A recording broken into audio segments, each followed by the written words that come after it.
Quadratic equation કહેવાય. Quadratic equation. તો જે સમીકરણ છે, ખાલી સમીકરણ, તો સમીકરણ આપણી પાસે બે ટાઈપના હોય. સમીકરણ એક આપણે ત્રીજું ચેપ્ટર ભણ્યા એમાં હતું દ્વિચલ સુરેખ, અને બીજું જે આપણે ભણવા જઈએ છીએ એ છે દ્વિઘાત. બરાબર. તો દ્વિચલ સુરેખ છે, દ્વિચલ સુરેખ, આમાં તો કે ચલ બે હોય. બરાબર. ચલ છે, ચલ એ ચલ કેટલા હોય તો કે બે. ચલ બે હતા, એક એક્સ અને બીજું વાય. ચલ બે હોય, કયા કયા? એક્સ અને વાય. પણ સુરેખ મતલબ ઘાત છે ને એ એક હોય. બે ચલ હોય એનું આપણે સમીકરણ ત્રીજા ચેપ્ટરમાં લખતા એ એક્સ પ્લસ બીવાય પ્લસ સી બરાબર 0. બરાબર. એના પછી દ્વિઘાત. દ્વિઘાત એટલે ઘાત છે એ બે હોય. ઘાત કેટલી હોય? બે. બરાબર. પણ એની સામે ચલ છે, ચલ એક જ હોય. ઘાત બે હોય પણ ચલ કેટલા હોય? એક જ. એને શું કહેશું આપણે? દ્વિઘાત. બરાબર. તો આવું સમીકરણ છે એનું પ્રમાણિત સ્વરૂપ એ એક્સ સ્ક્વેર પ્લસ બી એક્સ પ્લસ સી બરાબર 0. એ એક્સ સ્ક્વેર પ્લસ બી એક્સ પ્લસ સી બરાબર 0. જ્યાં શરત એ છે કે એ છે એ 0 ના થવો જોઈએ. બરાબર. તો પહેલું આપણે ધ્યાન રાખશું કે પ્રમાણિત સમીકરણ દ્વિઘાતનું એ એક્સ સ્ક્વેર પ્લસ બી એક્સ પ્લસ સી બરાબર 0, જ્યાં એ ઇઝ નોટ ઇક્વલ 0. બરાબર. હવે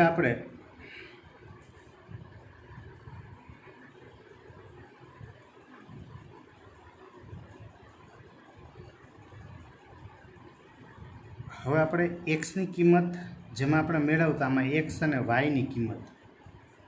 બરાબર. એક્સ અને વાયની કિંમત મેળવતા, કે જેને આપણે એક્સ અને વાયની કિંમત મેળવતા એને ઉકેલ કહેતા. ઉકેલ આપણે એક આદેશની રીતે મેળવતા, બીજું લોપની રીતે મેળવતા, ત્રીજું ચોકડી ગુણાકારથી મેળવતા. બરાબર. અને આલેખની રીતે મેળવતા. આલેખ. આ આપણે 4 રીતે એનો ઉકેલ મેળવતા. એમ અહીંયા આપણી પાસે હવે ચલ એક જ છે, એક્સ. તો એક્સની કિંમત મેળવવી. બરાબર. જેને એ સમીકરણના બીજ કહેવાય. બીજ કહીએ અથવા ઉકેલ કહીએ અથવા શૂન્ય કહીએ, બધું એક જ નામ. તો એ એક્સની કિંમત મેળવવી જેને આપણે સમીકરણના શું કહેશું? બીજ. બરાબર. હવે એક્સની કિંમત મેળવવા આપણી પાસે મૂળભૂત 3 રીત છે. એક્સની કિંમત મેળવવા પહેલી રીત છે એ છે અવયવ પાડીને.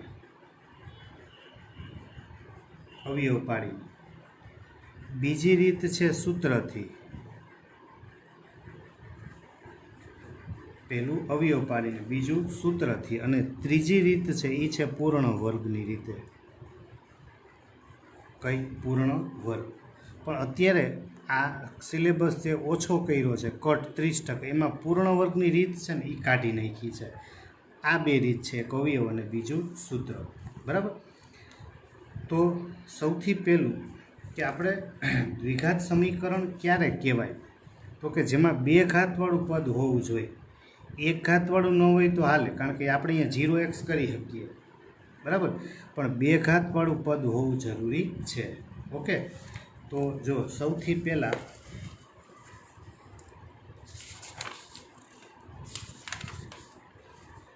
સ્વાધ્યાય 4.1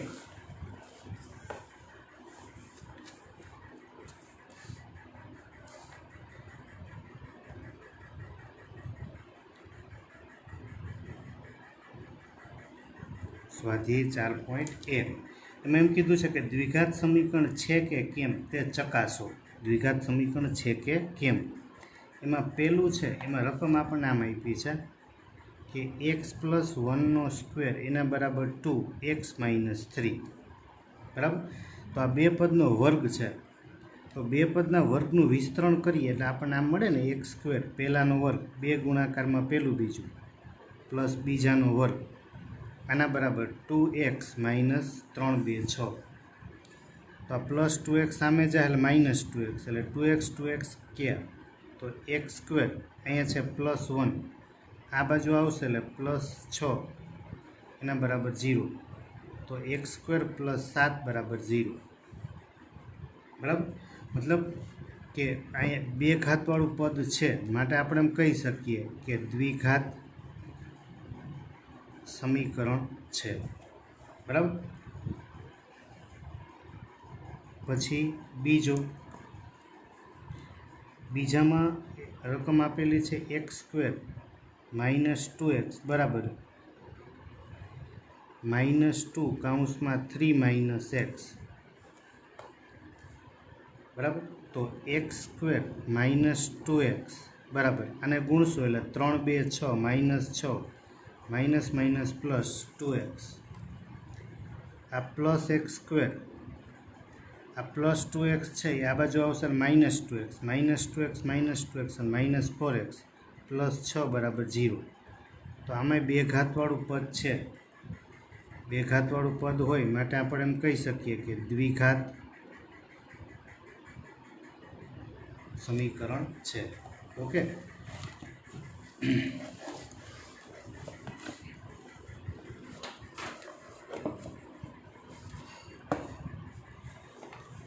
એની આગળ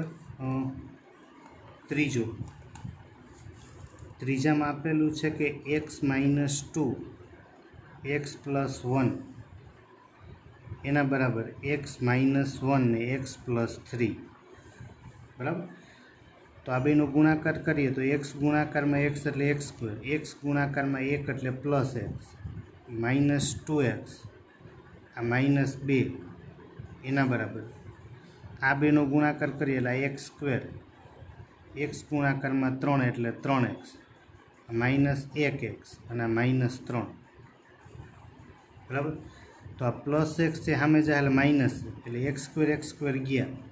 તો આપણને અહીંથી જ ખબર પડી ગઈ કે એક્સ સ્ક્વેરવાળા પદ જ ઉડી ગયા. તો હવે એક્સ સ્ક્વેરવાળું પદ હોય જ નહીં માટે અહીંયાથી જ લખી નખાય દ્વિઘાત સમીકરણ નથી. પછી બીજાની ચર્ચા કરવાની જરૂર જ નથી ને. પછી ચોથો x માઇનસ 3 2x પ્લસ 1 બરાબર x પ્લસ 5,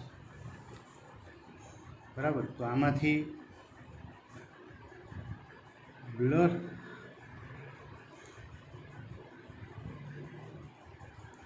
બ્લર આવે છે. હાલો બાળકો, બ્લર આવે છે કે ચોખ્ખું દેખાય છે? બ્લર.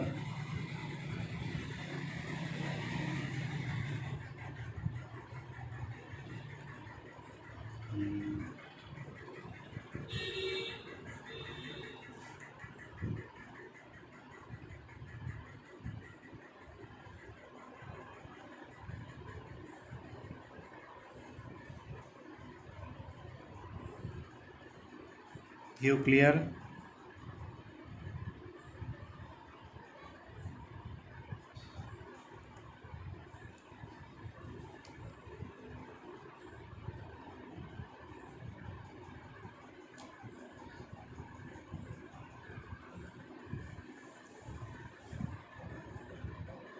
Okay.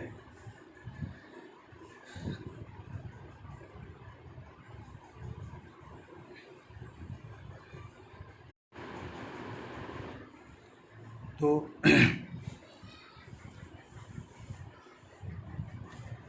જો આ બેમાં આપણે ગુણાકાર કરીએ તો x ગુણાકારમાં 2x એટલે 2x સ્ક્વેર, x ગુણાકારમાં 1 એટલે x માઇનસ 3 2 6 માઇનસ 3 એના બરાબર આનો ગુણાકાર કરશો એટલે આ થશે x સ્ક્વેર, x ગુણાકારમાં 5 એટલે 5x. હવે એક x સ્ક્વેર છે, એક x સ્ક્વેર એને આ સાઈડ લેશું બરાબર. આ એક એક્સ સ્ક્વેર આ સાઈડ લેશું એટલે 2x² એક એક્સ સ્ક્વેર બાદ થશે એટલે એક એક્સ સ્ક્વેર વધશે. આ થશે -5x -3. આ સાઈડ લઈએ એટલે -5x બરાબર 0. બરાબર. તો આ થઈ ગયું x² -10x -3 બરાબર 0. તો આમાં દ્વિઘાત સમીકરણ છે. બરાબર. પછી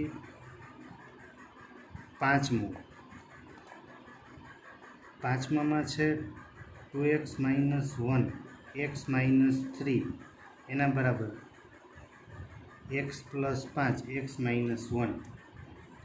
તો 2x ગુણાકારમાં x એટલે 2x². આપણે શું કરાય પહેલાંનો ગુણાકાર કરીને જોઈ લેવાય. x ગુણાકારમાં x એટલે x². તો અહીંયા 2x² છે ને એક x² છે. x² આ બાજુ આવશે એટલે માઇનસ થાય. તો 2x² માંથી એક x² બાદ કરશો તો એક તો વધવાનું જ છે, માટે અહીંયાથી જ લખી નખાય દ્વિઘાત સમીકરણ છે. બરાબર. પરીક્ષામાં પૂછાય તો અહીંથી ગુણાકાર કર્યો હોય ત્યાંથી જ લખી નખાય. પછી છઠ્ઠો x² + 3x + 1 એના બરાબર x - 2². બરાબર. તો આ x² + 3x + 1 બરાબર આ બે પદનો વર્ગ છે. તો બે પદનું વર્ગનું વિસ્તરણ કરીએ એટલે પહેલાંનો વર્ગ -2 ગુણ્યા પહેલું બીજું એટલે 2 × 2 = 4x + 4. તો આ x² સામે જાય એટલે x² બે બાજુથી ગયા તો જો વર્ગવાળું પદ જ ઉડી ગયું. બે બાજુથી વર્ગવાળા પદ ઉડી જાય તો અહીંયાથી જ લખી નખાય કે દ્વિઘાત સમીકરણ નથી. પછી સાતમું x + 2 એનો ઘન એના બરાબર 2x x² - 1. તો આ બે પદનો ઘન છે. બરાબર. તો ઘનનું વિસ્તરણ કરીએ એટલે પહેલાંનો ઘન પ્લસ આ બીજાનો ઘન પ્લસ 3 ગુણ્યા પહેલું બીજું અને ઘન વગરનો કાઉન્સ એના બરાબર x ગુણાકારમાં x² એટલે 2x નો ઘન -2x. તો આ x ઘન +8 3 × 2 = 6 6x ગુણાકારમાં x એટલે 6x². 3 × 2 = 6 6 × 2 = 12 12x બરાબર 2x ઘન -2x.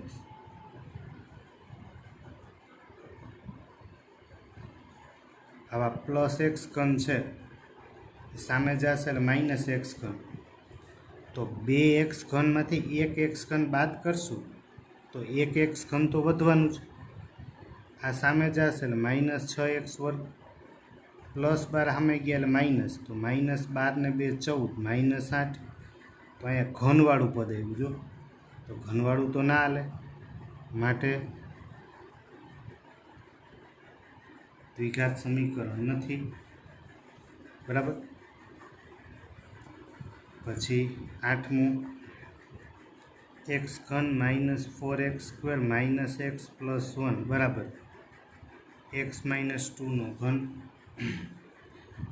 તો x ઘન -4x² - x + 1 બરાબર અહીંયા બે પદનો ઘન છે. તો બે પદના ઘનનું આપણે વિસ્તરણ કરીએ તો પહેલાંનો ઘન માઇનસ બીજાનો ઘન 2 નો ઘન 8. પહેલાંનો ઘન માઇનસ બીજાનો ઘન -3 ગુણ્યા પહેલું બીજું અને ઘન વગરનો કાઉન્સ. તો x ઘન -4x² - x + 1 બરાબર x ઘન -8 3 × 2 = 6 x ગુણાકારમાં x એટલે 6x². Minus minus plus 3 × 2 = 6 6 × 2 = 12 12x. તો આ x ઘન બે બાજુથી ઉડી જાય. આ -6x² આ બાજુ આવે એટલે +6x²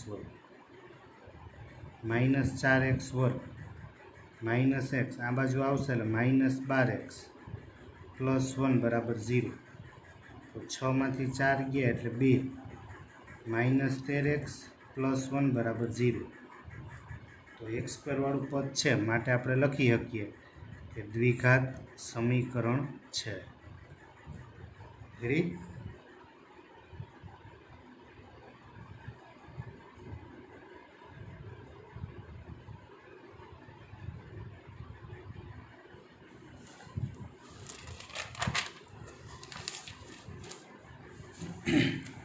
પછી દાખલા નંબર 2 મેં કીધું નીચે આપેલ પરિસ્થિતિઓને દ્વિઘાત સમીકરણ સ્વરૂપે દર્શાવો. બરાબર, એટલે આપણે દ્વિઘાત સમીકરણ બનાવવાનું છે.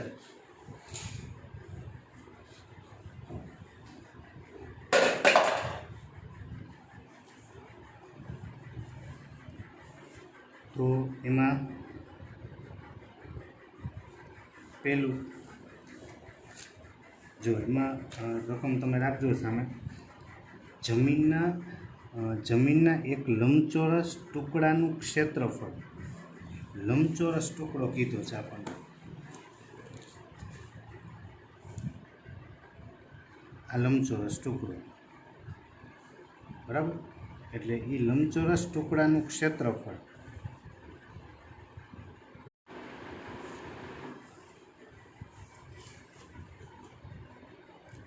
એટલે લંબચોરસ જે ટુકડો છે એ લંબચોરસનું ક્ષેત્રફળ આપણને આપી દીધું 528.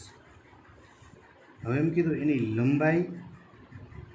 જે લંબાઈ છે, લંબાઈ પહોળાઈના બમણા,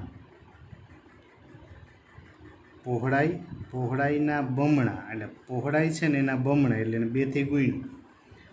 પહોળાઈના બમણાથી, જો અહીંયા થી આવ્યું, બરાબર, આપણે ત્રીજા ચેપ્ટરથી શીખ્યા છે કે જેની બાજુમાં થી નામનો શબ્દ હોય અથવા તો કર્તા નામનો શબ્દ હોય ત્યાં ફેરફાર કરાય.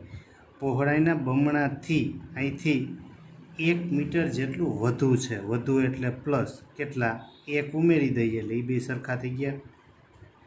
બરાબર. હવે આપણે એમ કીધું છે કે લંબાઈ ને પહોળાઈ શોધવાની છે. તો ધારો કે આ લંબાઈ છે, આ લંબાઈ એને આપણે x કહી દઈએ, બરાબર, અને પહોળાઈ છે, પહોળાઈ એને આપણે શું કહી દઈએ? y. તો લંબચોરસનું ક્ષેત્રફળ એટલે કે લંબાઈ ગુણ્યા પહોળાઈ, બરાબર, લંબાઈ ગુણ્યા પહોળાઈ. આના બરાબર આપણે હકીકતમાં 2 ચલ ધારી ન શક્યા. તો પહેલો દાખલો છે શીખવા પૂરતું લખ્યું છે.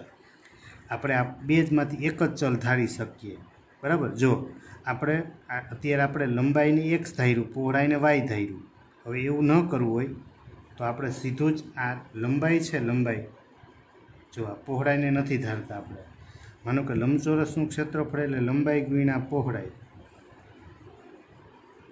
લંબાઈ ગુણ્યા પહોળાઈ.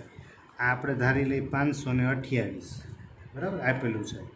માનો કે હું ખાલી લંબાઈને x ધારી લઉં, લંબાઈ x એને ગુણ્યા પહોળાઈ એના બરાબર 528, એટલે પહોળાઈ બરાબર થશે 528/x. આ પહોળાઈ, બરાબર. હવે આપણે અહીં મૂકી દઈએ. લંબાઈને આપણે ધાર્યું હતું x, 2, પહોળાઈને આપણે શું મળ્યું? 528/x + 1 બની ગયું. ખાલી એટલું જ હતું કે લંબચોરસનું ક્ષેત્રફળ લંબાઈ ગુણ્યા પહોળાઈ 528, લંબાઈને આપણે ધાર્યું x, એને જવા દીધું છેદમાં, એટલે પહોળાઈ મળી ગઈ. તો હવે આના છેદમાં કાંઈ નથી એટલે 1. તો x બરાબર 528 ગુણ્યા 2 એટલે 1056 એના છેદમાં x + 1. હવે આના છેદમાં કાંઈ નથી એટલે 1. તો x બરાબર અહીં લસાડી, x ગુણાકારમાં 1 એટલે x, 1056 + x, બરાબર, ચોકડી ગુણાકાર, x ભાગાકારમાંથી ગુણાકારમાં એટલે x². આ +x આ બાજુ લઈ લે એટલે -x -1056 એના બરાબર 0. આ મળ્યું આપણને સમીકરણ, બરાબર. હવે આપણે લંબાઈ પહોળાઈ મેળવવાના નથી કીધા, ખાલી સમીકરણ બનાવવાનું કીધું છે. પણ આપણે ભેગું અવયવ પાડીને શીખતું જવાનું, બરાબર. તો આપણે અહીંયા 1056ના અહીંયા 1 જ છે, તો 1056ના એવા ભાગ પાડવાના છે એની બાદબાકી કરીએ ને બાદબાકી, તો બાદબાકી 1 થાય. 1056ના એવા ભાગ કે બાદબાકી કરીએ તો બાદબાકી કેટલી થાય? 1.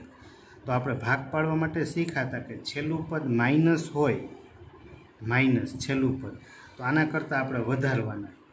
1 છે 1, તો આપણે 2થી શરૂ કરીએ તો 2 એકો 2. ઓકે ભાઈ, 1 વધારવા જઈએ તો 1056માં ક્યારે પહોંચીએ? એટલે ધારો કે હું વધારીને 10 લખું, 2માંથી મેં 10 લખ્યા એટલે 8 વધાર્યા, તો અહીંયા જેટલા વધશે એટલે અહીંયા વધશે. 8 વધારવું એટલે 9, તો 10 9 90. બરાબર? તો હજી બહુ મોટી સંખ્યા છે. ધારો કે હું 10 છે 10, અહીંયાથી 40 કરું, વધારવાના છે ગમે એટલા વધારો. મેં અહીંયા 30 વધાર્યા, તમે 30 વધારો એટલે અહીં 39, તો આ 0, 9 4 36, 3 4 3 12 ને 3 15, તો 1560 તો વધી ગયા. એટલે ખબર પડી ગઈ કે 10 અને 40ની વચ્ચે છે. ધારો કે હું 30 લઉં, તો અહીંયા કેટલા આવશે? 29 આવશે. આ 0, 9 3 27, 2 3 2 6 ને 2 8, 870. એટલે કન્ફર્મ એટલું થયું કે ભાઈ 30 અને 40ની વચ્ચે છે. બરાબર? તો હવે આપણે 30 અને 40ની વચ્ચે છે, તો પહેલાં 35 લઈએ, 5 વધાર્યા, અહીંયા 5 વધારીએ. બરાબર? તો 35 ગુણ્યા કેટલા? 34.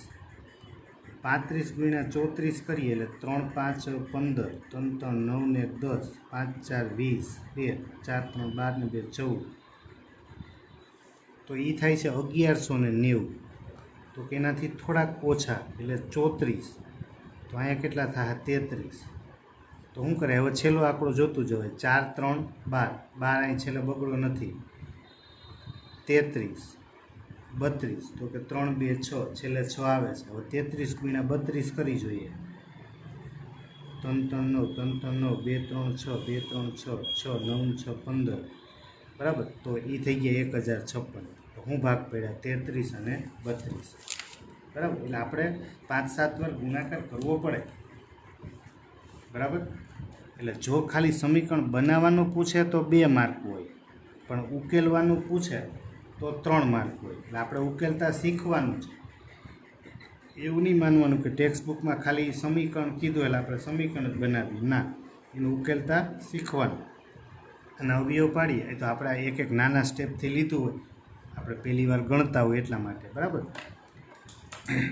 પછી તો આપણને ખબર હોય કે 4 આંકડાની સંખ્યા હોય તો 2માં 2 આંકડા હોય એવી જ લેવાય. તો આપણે ભાગ પાડ્યા x² છે તો 2 કૌંસમાં xx. આપણે ભાગ પાડ્યા 33 અને 32. છેલ્લું પદ માઇનસ હોય એટલે મોટા ને મધ્યમ પદ, નાના ને વિરુદ્ધ. રાઈટ? તો x ઓછા 33 બરાબર 0, અથવા તો x વત્તા 32 બરાબર 0. તો x બરાબર 33 અથવા x બરાબર -32. પણ બાજુ છે એનું માપ ઋણ તો કોઈ દી હોય નહીં. એટલે x બરાબર 33, x એટલે આપણે ધાર્યું હતું લંબાઈ, લંબાઈ થશે 33 અને પહોળાઈ છે 528/x એટલે 33. બરાબર? તો 33 એકુ 8 ને 2 10, 10 ને 5 15. એટલે પેલા 3થી ઉડાડી નાખેલા, 3થી ઉડાડીએ એટલે આ થશે 11. અને 3થી ઉડાડો, 3 એકુ 3, 2 22, 3 7 21, 3 6 18, એટલે 176 ભાગ્યા 11. તો 11 એકુ 11, 11 6 66. બરાબર? એટલે ભલે મેળવવાનું ટેક્સ્ટ બુકમાં ન આપ્યું હોય, પણ આપણે દાખલો આખો જ ગણીને શીખવાનો. અવયવ સમીકરણ બનાવો, અવયવ પાડો. રેડી? પછી બીજો, એમાં બીજાની રકમ એવી આપી છે કે 2 ક્રમિક ધન પૂર્ણાંક, 2 ક્રમિક ધન પૂર્ણાંક કોનો ગુણાકાર. એ ગુણાકાર 306 છે. બરાબર? 2 ક્રમિક કીધા છે. ક્રમિક, ક્રમિક એટલે બાજુમાં આવતા હોય એવા ધન પૂર્ણાંક. બરાબર? તો આપણે એક ધન પૂર્ણાંક ધારી લઈએ. ધારો કે એક ધન પૂર્ણાંક માનો કે x હોય, માટે બીજો ધન પૂર્ણાંક છે બીજો એ છે x+1. કારણ કે જો ખાલી ક્રમિક કીધું એટલે એક જ વધતા જાય. જો યુગ્મકીય અથવા તો અયુગ્મકીય ક્રમિક તો એક x ધાર્યું હોય તો બીજું આપણે x+2 લેવું પડે, ત્રીજું x+4 લેવું પડે. યુગ્મક અયુગ્મકીય તો આ બે ક્રમિક ધન પૂર્ણાંક એ બેનો ગુણાકાર, આ બેનો ગુણાકાર x અને x+1 એ બેનો ગુણાકાર 306 છે. ગુણાકાર કરીએ તો x ગુણાકારમાં x એટલે x², x ગુણાકારમાં 1 એટલે x, અને આ સાઈડ લઈ લઈએ -306 એના બરાબર 0. હવે 306ના ભાગ પાડવાના, એની બાદબાકી કરીએ. બાદબાકી તો કેટલી થવી જોઈએ? 1. બરાબર. તો આપણે અહીંયા જોયું હતું કે બાદબાકી 1 જ થવી જોઈએ ને, છેલ્લું પદ માઇનસ છે. માઇનસ હોય તો આના કરતાં વધારે ને 1 છે 1, તો આપણે 2થી શરૂ કરીએ તો 2 × 2 8 વધાર્યા, અહીં 8 વધાર્યા તો 10 9 90. બરાબર. તો કે તો હજે 10 અને 9 લખ્યા તો 90 થયા.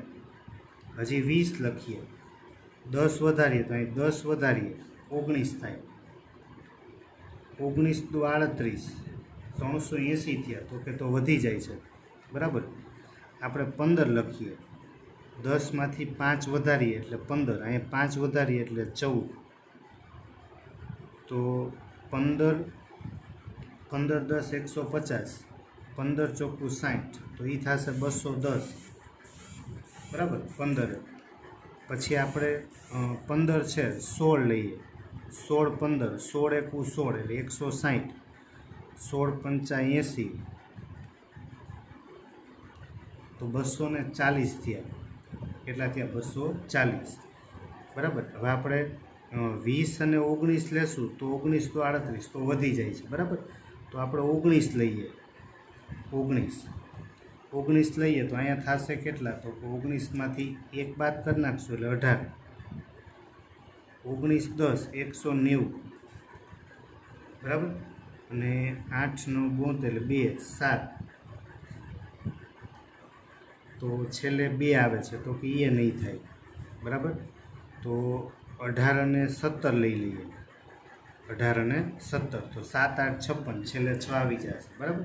એટલે 18 ગુણાકારમાં 17 કરશું આપણે, 18 એને ગુણ્યા 17, 56 5 7 7 5 12.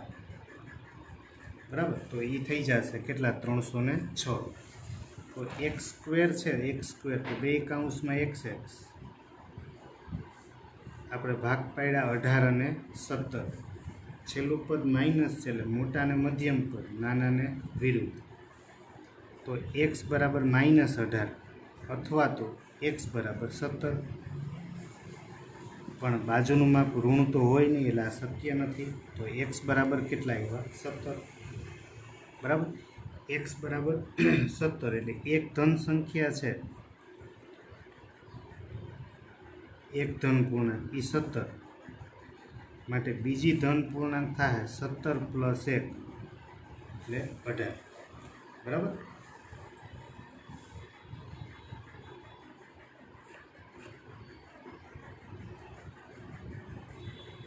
રેડી.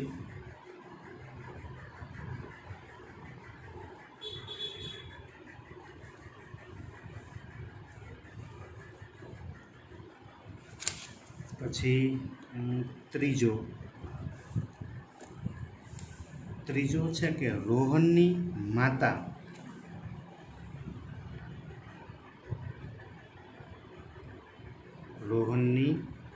માતા તેના કરતા. બરાબર. તેના કરતા મતલબ રોહનની માતા રોહન કરતા એટલે તેના કરતા 26 વર્ષ મોટા છે. આના કરતાં અહીંયા શબ્દ આવ્યો કરતા, 26 વર્ષ મોટા છે એટલે +26 કરી દેશું એટલે એ બે સરખા થઈ ગયા. રોહનની માતા તેના કરતાં, તેના એટલે કોણ? રોહન. રોહન કરતાં કેટલા મોટા છે? 26, બરાબર. હવે બેમાંથી આપણે એકની ઉંમર ધારી લઈએ. ધારો કે આપણે રોહનની ઉંમર ધારી હોય, ધારો કે રોહનની હાલની ઉંમર એના બરાબર આપણે ધારી લઈએ 1 વર્ષ, તો x + 26,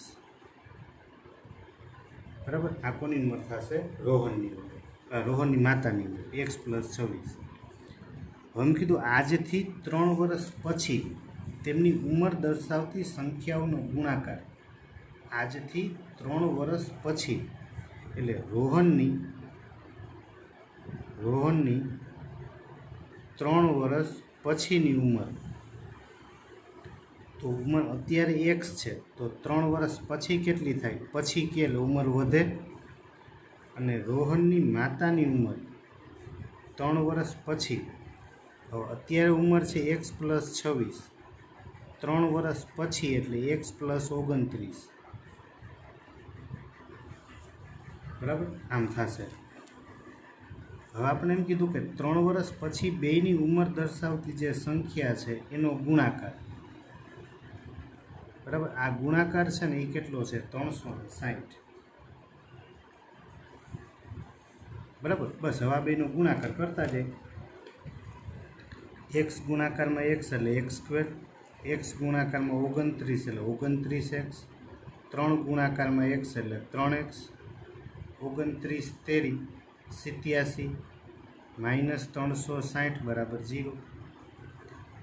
આ x², 29 ને 3 એટલે એ થશે 32. 360માંથી આપણે 87 બાદ કરીએ તો 360માંથી પહેલાં 60 કાઢી નાખીએ એટલે 300, એમાંથી 20 કાઢી નાખીએ એટલે 280, પછી એમાંથી 7 કાઢી નાખીએ, 280 હતા એમાંથી 7 કાઢી નાખો એટલે 273, બરાબર. ચાલો આમ નહીં. હવે આપણે 273ના ભાગ પાડવાના, એની બાદબાકી કરીએ ને, બાદબાકી તો બાદબાકી કેટલી થવી જોઈએ? 32, બરાબર. તો છેલ્લું પદ આપણી પાસે માઇનસ છે, છેલ્લું પદ. તો છેલ્લું પદ માઇનસ હોય એટલે આના કરતાં આપણે વધારવા પડે.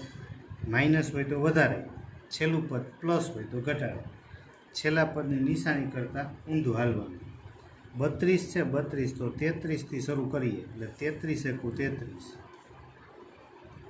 અહીંયા 40 કરીએ, માનો કે 33માંથી 40 કે એટલે 7 વધ્યા, આમાં 7 વધારીએ એટલે 7 ને 1 8, તો 8 ચોખ્ખું 32, 320, બરાબર. તો કે તો વધી જાય એટલે આપણે ખબર પડી ગઈ 33 ને 40ની વચ્ચે છે, બરાબર. હવે આપણે એવી જ સંખ્યાનો ગુણાકાર કરાય કે જ્યાં છેલ્લે છે ને તગડો થવો જોઈએ, 3 આવતા હોય એવા. માનો કે હું 34 લઉં તો 34 2, તો 2 4 8 ન હાલે. 35 3, 3 5 15 ન હાલે. 36 કરું તો 4, 6 4 ન હાલે. 37 કરું 5 ન થાય. 38 કરું 6 ન થાય. 39 કરું 7, હા તો 7 9 63, 7 3 21 ને 6 27, 273 આવી ગયા. તો ભાગ પડ્યા 39 અને 7, બરાબર. હવે છેલ્લું પદ ઓછા હોય એટલે મોટા ને મધ્યમ પદ અને નાનાને એના કરતાં વિરુદ્ધ. તો x + 39 બરાબર 0, અથવા તો x - 7 બરાબર 0. તો x બરાબર -39 આ શક્ય નથી, x બરાબર 7, બરાબર. એટલે આપણને x બરાબર 7 આપણે રોહનની ઉંમર ધારી દીધી.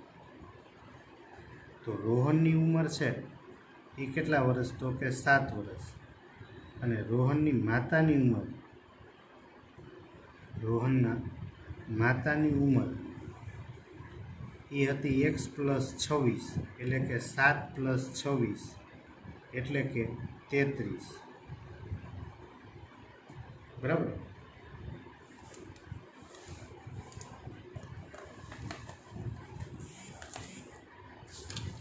ચાલો આ રેડી.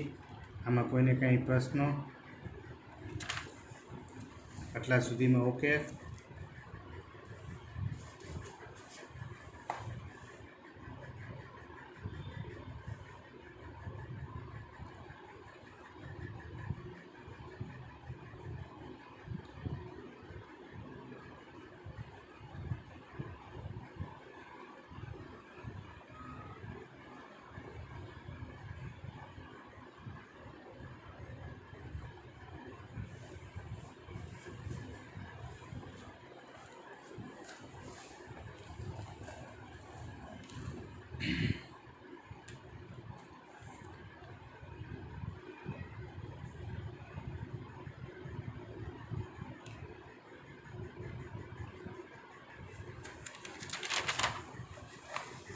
જો એના પછી ચોથો, આપણે બધા જ દાખલા આખા ગણ્યા છે, તમારે નોટમાં આ જ રીતે આખા જ લખવાના છે, બરાબર? એ કેમ એ કંઈ એવું નથી કરવાનું ખાલી સમીકરણ, આખાની જ ગણતરી કરવાની છે.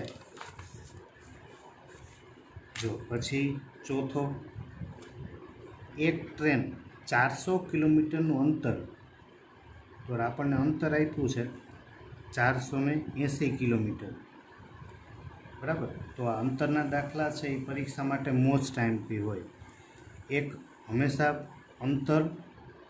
અંતરના દાખલા, બીજું ઉંમરના દાખલા, ત્રીજું ક્ષેત્રફળ. આ ત્રણેક એવા દાખલા છે કે જે વધારેમાં વધારે પરીક્ષામાં પૂછાતા હોય છે.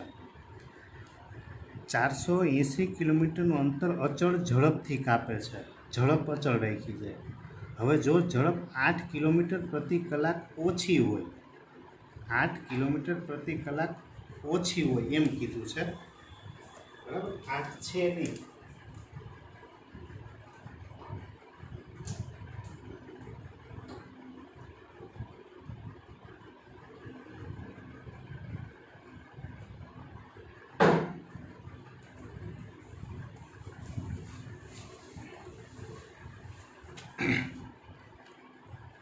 એટલે ઝડપ 8 કિલોમીટર પ્રતિ કલાક ઓછી હોય તો પહેલાં આપણે એની મૂળ ઝડપ ધારી લઈએ.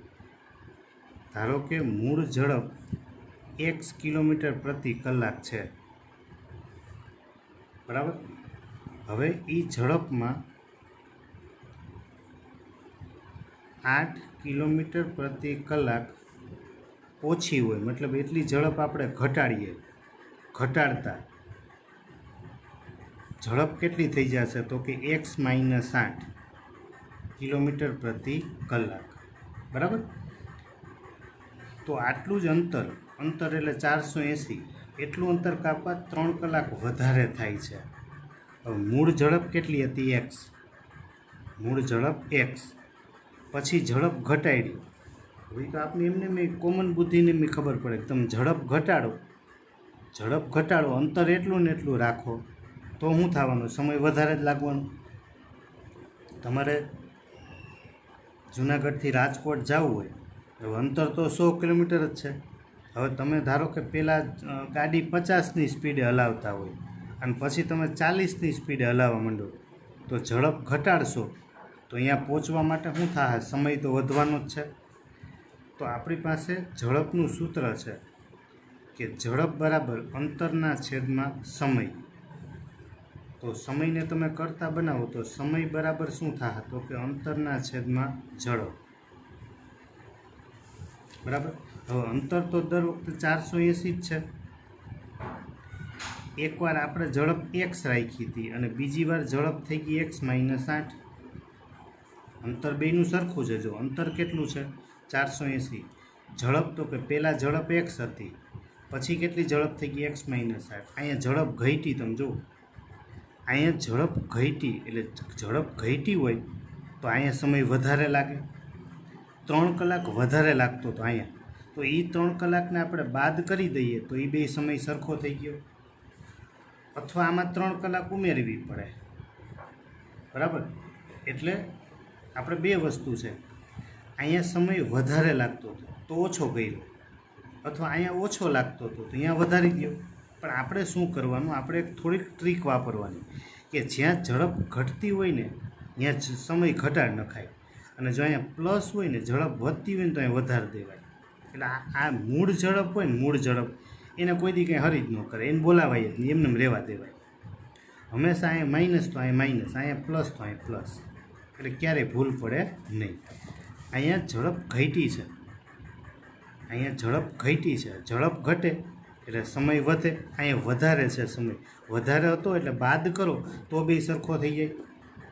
ઓકે, હવે આના છેદમાં કાંઈ નથી એટલે 1, તો 480ના છેદમાં x બરાબર, આનો બેનો લસા લઈ લઈએ, x - 8 ચોકડી ગુણાકાર 480 × 480, આનો ગુણાકાર કરીએ એટલે x ગુણાકારમાં 3 એટલે -3x, માઇનસ માઇનસ પ્લસ 8 × 3 = 24, બરાબર? હવે આ x - 8 છે એ ભાગાકારમાંથી ગુણાકારમાં, એટલે 480 ગુણાકારમાં x માઇનસ 8 બરાબર આ x ભાગાકારમાંથી ગુણાકારમાં 480 વત્તા 24 એટલે 480 ને 20 એટલે 500 500 ને 4x x ગુણાકારમાં 3x એટલે 3x વર્ગ અને ગુણાકાર કરીએ એટલે 480x માઇનસ આ થશે 8 ગુણ્યા 0 એટલે 0 8 8 64 6 8 4 32 ને 6 38 અને આ સાઈડ લઈ લો એટલે માઇનસ 504x પ્લસ 3x વર્ગ એના બરાબર 0 તો પ્લસ 3x વર્ગ આ પ્લસ 480 માઇનસ 504 બરાબર એટલે 504માંથી 480 બાદ કરીએ એટલે 24x માઇનસ 3840 બરાબર 0 બરાબર તો આ 3 4 ને 2 6 એટલે આને 3થી ભાગ પડે 8 ને 3 11 ને 4 15 આને 3થી ભાગ પડે બરાબર તો પહેલાં બધાને 3થી આપણે સામાન્ય કાઢી લઈએ 3 આ થશે x સ્ક્વેર અને 3થી ભાગ પાડો એટલે 3 8 24 અને 3થી ભાગ પાડો 3 1 3 3 2 6 2 વધ્યા 24 3 8 24 તો આપણે 1280ના ભાગ પાડવાના 1280ના એવા ભાગ પાડીએ કે બાદબાકી કરીએ બાદબાકી કેટલી થવી જોઈએ 8 1280ના ભાગ બાદબાકી કરીએ તો 8 થવી જોઈએ તો છેલ્લું પદ માઇનસ છે તો આના કરતાં વધારવું પડે 8 છે 8 9થી શરૂ કરો તો 9 1 9 પછી 10 10 2 20 તો આપણે તો 1280 જોઈએ છે બહુ મોટી સંખ્યા જોઈએ તો આપણે 10 છે 10 અહીંયા બરાબર ધારો કે આપણે 30 લઈ લઈએ 20 વધાર્યા આમાં 20 વધારશો એટલે 20 ને 2 22 22 તેરી 66 660 બરાબર તો કે હજી નો આવ્યા 40 10 વધારીએ 10 વધારીએ એટલે 32 આ 0 4 2 8 4 3 12 તો 1280 આવી ગયા હું ભાગ પડ્યા 40 અને 32 તો x સ્ક્વેર છે તો 2 કૌંસમાં xx જો અહીંયા આગળ સંખ્યા નથી xની આગળ બરાબર આ xની આગળ સંખ્યા નથી એટલે આપણે સીધા ભાગ લખી શકીએ ભાગ હું પડ્યા 40 અને 32 બરાબર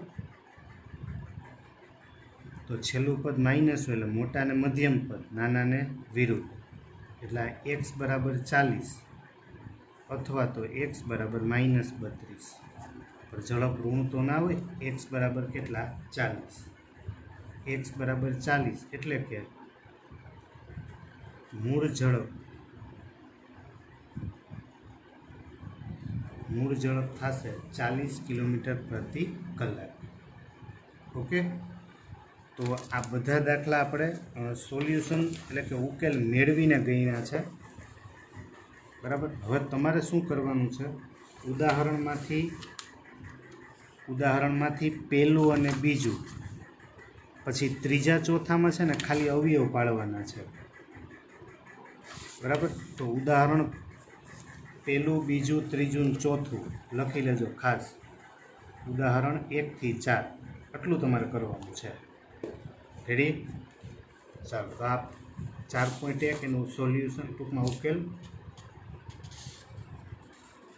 પછી 4.2 છે ને 4.2 એમાં પહેલો બીજો આમાં ખાલી અવયવ પાડવાના છે ચોથામાં ટૂંકમાં અવયવ જ પાડવાના છે પહેલાં 5 5માં તો તમારાથી થાય એટલા ટ્રાય કરજો પહેલાં 1 થી 5 રેડી બાકીનું આપણે આગળ સોમવારે ગણશું ત્યાં સુધી તૈયારી ચાલુ રાખો ઓકે બધાને જય શ્રી કૃષ્ણ તૈયારી ત્યાં સુધી ચાલુ જ રાખવાની છે